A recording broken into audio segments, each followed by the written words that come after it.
নমস্কার বন্ধুরা, নবদিগন্ত চ্যানেলের পক্ষ থেকে আপনাদের সকলকে জানাই স্বাগতম। তো বন্ধুরা, আজকে সকালে সুপ্রভাত জানিয়ে আমি আবার একটি নতুন আপডেট আপনাদের জন্য নিয়ে উপস্থিত হয়েছি আমার নবদিগন্ত চ্যানেলে। তো এখন আমি আপনাদের জন্য যে আপডেটটি নিয়ে উপস্থিত হয়েছি সেটি হচ্ছে ৯,৫৩৩-এর যে নিয়োগ এখনও পর্যন্ত বাকি রেখেছে প্রাইমারি বোর্ড, যেটি এখনও সম্পূর্ণ করতে পারেনি। যে থার্ড কাউন্সেলিংয়ের 427 জনের এখনও পর্যন্ত নিয়োগ বাকি রয়েছে, 5% কাউন্সেলিং বাকি রয়েছে। এই পুরো প্যানেলটাই কিন্তু প্রশ্নচিহ্নের মুখে দাঁড়িয়ে গেল কলকাতা হাইকোর্টের নির্দেশে।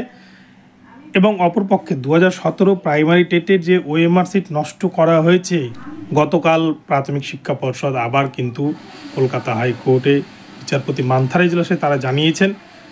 এক কথায় বলতে গেলে ৯,৫৩৩-এর প্যানেল কিন্তু আবারও প্রশ্নচিহ্নের মুখে এসে দাঁড়িয়ে গেল। যারা 2017 প্রাইমারি টেট থেকে নিয়োগ পেয়েছে, নিয়োগের আগেই কি করে সমস্ত ওএমআরকে নষ্ট করতে পারে প্রাইমারি বোর্ড, এই কি বড়সড় দুর্নীতি চক্রান্ত? তো কি তথ্য উঠে আসছে আপনাদের সাথে বিস্তারিত প্রমাণসহ এই ভিডিওতে আমি দেখাতে চলেছি। আপনারা সম্পূর্ণ ভিডিওটি দেখুন, এই ভিডিওটি আপনাদের জন্য ভীষণ ইনফরমেটিভ হতে চলেছে। তবে তার আগে বলে রাখি, যারা প্রথমবার চ্যানেলটি দেখছেন আপনারা অবশ্যই চ্যানেলটিকে সাবস্ক্রাইব করে নেবেন এই ধরনের আপডেট সবার আগে সর্বপ্রথমে পাওয়ার জন্য। তো চলুন তাহলে আমরা দেখে নিই যে কী তথ্য এই মুহূর্তে উঠে আসছে। প্রাথমিকের শিক্ষক নিয়োগ পরীক্ষার ওএমআর শিট নাকি ধ্বংস করেছেন মানিক ভট্টাচার্য, আদালতে জানালো প্রাথমিক শিক্ষা পর্ষদ। এই দাবিতে বিস্ময় প্রকাশ করেছেন কলকাতা হাইকোর্টের বিচারপতি রাজাশেখর মান্থা। টেট 2017 নিয়োগ দুর্নীতি মামলার শুনানিতে বিস্ফোরক প্রাথমিক বোর্ড। ওএমআর শিট ধ্বংস করা হয়েছিল, সেটা একমাত্র মানিক ভট্টাচার্যের সিদ্ধান্তেই হয়েছে বলে আদালতে দাবি করল প্রাথমিক শিক্ষা পর্ষদ। বোর্ড মেম্বাররা এই বিষয়ে কোনো সিদ্ধান্ত নেয়নি, বোর্ড কোনো রেজলিউশন সেই সময় নেয়নি। সেই সময় বোর্ড মেম্বারদের রেজলিউশন পেপার আদালতে জমা দেবার নির্দেশ দিয়েছেন বিচারপতি রাজাশেখর মান্থা। মঙ্গলবার 9 জুলাই বোর্ডের আইনজীবী সৈকত ব্যানার্জি জানিয়েছেন ওএমআর শিট ডেস্ট্রয়েড হয়েছে। কোনো সিদ্ধান্ত ছাড়া এটা হয়েছে, এটা বেআইনি। মানিক ভট্টাচার্য নিজে এটা করিয়েছেন। বোর্ডের সিদ্ধান্ত যেহেতু তিনি নেবার ক্ষমতা রাখতেন, তাই এটা যখন করেছেন বোর্ডের অন্যান্য মেম্বারদের তা জানানো হয়নি। বোর্ড মেম্বারদের মিটিংয়ে কোনো রেজলিউশন নেওয়া হয়নি যে এই ওএমআর শিট ধ্বংসের ব্যাপারে। এই কথা শুনে বিস্ময় প্রকাশ করেন কলকাতা হাইকোর্টের বিচারপতি রাজাশেখর মান্থা। এই সময় আসল মিটিং রেজলিউশন কপি আদালতে জমা দেবার নির্দেশ দিয়েছেন বিচারপতি। আগামী শুক্রবার 12 জুলাই মামলার পরবর্তী শুনানি। আইনজীবী সুদীপ্ত দাশগুপ্ত জানান, টিনা মুখার্জি নামে এক টেট পরীক্ষার্থী, তিনি 2017 সালে টেটের পরীক্ষা দিয়েছিলেন কিন্তু অকৃতকার্য হন। তিনি কলকাতা হাইকোর্টে দ্বারস্থ হয়েছিলেন তার অরিজিনাল ওএমআর শিট দেখানোর দাবিতে। সেই মামলাতেই বিস্ফোরক দাবি প্রাথমিক শিক্ষা পর্ষদেরই। তো বন্ধুরা, গতকালকে কলকাতা হাইকোর্টে কি ঘটেছে আমি একটি নিউজ চ্যানেল থেকে কিন্তু আপনাদেরকে সেই ভিডিওটি দেখানোর চেষ্টা করলাম। তো গতকালকে যে বিষয়টি কলকাতা হাইকোর্টে পর্ষদের আইনজীবী সৈকত ব্যানার্জি তিনি জানিয়েছেন, আমি এর আগেও কিন্তু বলেছি 2012 সালের যে প্রাইমারি টেট পরীক্ষা হয়েছিল তারও কিন্তু ওএমআর শিট নষ্ট করা হয়েছে, সেটাও মূল্যায়ন করেছিল এস বাসুরাই কোম্পানি।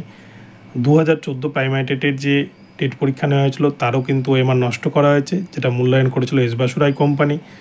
2017 যে টেট পরীক্ষা নেওয়া হয়েছিল, এটা সব থেকে আশ্চর্যজনক বিষয় যে 2017 প্রাইমারি টেটের টেট পরীক্ষা অনুষ্ঠিত হয়েছিল 2021 সালের জানুয়ারি মাস নাগাদ, এবং এই টেট পরীক্ষার রেজাল্ট ঘোষিত হয় বা ঘোষণা করা হয় 2022 সালের ফেব্রুয়ারি মাস নাগাদ, এবং এই টেটের রেজাল্ট তার কয়েক মাস পরেই কিন্তু নষ্ট করে দেওয়া হয়।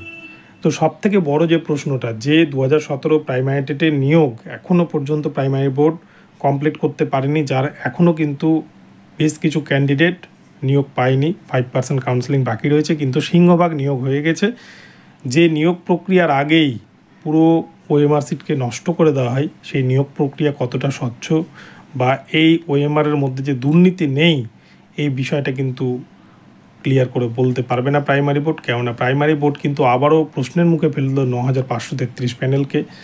গতকালকে পর্ষদের সৈকত ব্যানার্জি আইনজীবী যে কথাটি বলেছেন, টিনা নামের একটি মেয়ে যিনি কিন্তু 2017 টেটের পরীক্ষায় অংশগ্রহণ করেছিলেন, তিনি অকৃতকার্য হন, তিনি ওএমআর চেয়ে আরটিআই করেন, এবং যার মারফতে কিন্তু পর্ষদ জানিয়ে দেয় তাদের কাছে ওএমআর নেই, এবং তার প্রতিফলন হিসেবে তারা কিন্তু মামলা দায়ের করেন।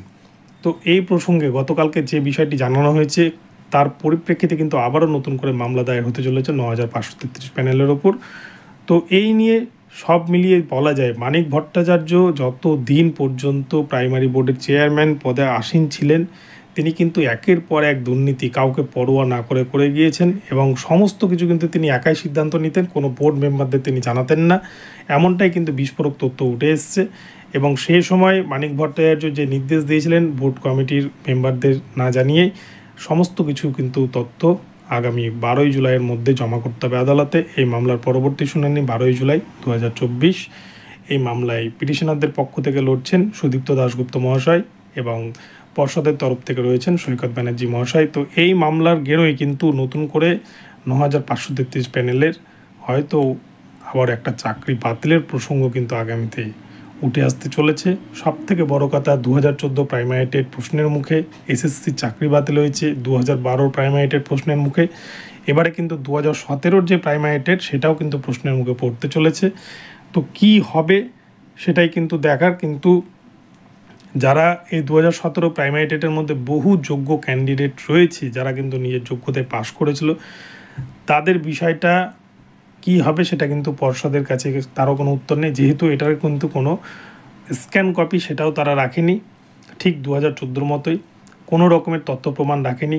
কেন নিয়োগের আগেই এত তড়িঘড়ি করে মাত্র কয়েক মাসের মাথাতেই প্রাইমারি বোর্ডকে এই সিদ্ধান্ত নিতে হলো?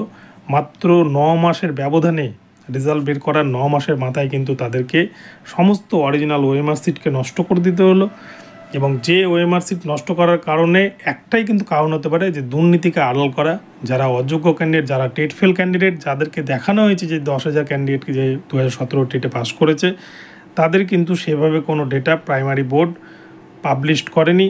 যদি ওএমআর কপি সহ সমস্ত ডেটা তারা পাবলিশ করতে পারতো তাহলে কিন্তু এই নিয়ে প্রশ্ন থাকতো না। তারপরে যদি তারা ওএমআর নষ্ট করতো সেক্ষেত্রে কেউ কোনো প্রশ্ন তুলতো না, যেহেতু তারা কোনো কিছুই শুধু পাস এবং ফেল এই বিষয়টা দেখিয়েছিল। এবং পরবর্তীতে কোর্টের চাপে, কোর্টের রায়ে তারা কিন্তু পরবর্তীতে 82 পাওয়া ক্যান্ডিডেটদের একটা নামের তালিকা প্রকাশ করেছে। এটা নিয়েও কিন্তু একটা প্রশ্নচিহ্ন দেখা দেয় যে 82 পাওয়া নামের তালিকা কোর্টের অর্ডারে যখন তারা দিল সেই সময় কিন্তু তাদের কাছে কোনো অরিজিনাল ওএমআর সিট ছিল না, তাহলে কিসের ভিত্তিতে সেটাকে তারা পাবলিশ করলো পাবলিকের কাছে? বিভিন্ন রকম প্রশ্ন কিন্তু আগামীতে হয়তো উঠতে চলেছে। আগামী 12ই জুলাই এই মামলার কি হয় সেটাই কিন্তু দেখার। তবে প্রাইমারি বোর্ড যে সমস্ত ভুলগুলো করে চলেছে তাতে কিন্তু বিপদে পড়তে চলেছে ইন সার্ভিস যোগ্য টিচাররা বারংবার পর্ষদের ভুলের কারণে। তো বন্ধুরা, এখন এই পর্যন্ত রইল আপডেটটি। আপনাদের আপডেটটি ভালো লাগলে চ্যানেলটিকে সাবস্ক্রাইব করে দেবেন, আর এই ধরনের আপডেট প্রতিনিয়ত পেতে চ্যানেলটা ফলো করতে থাকুন। ধন্যবাদ।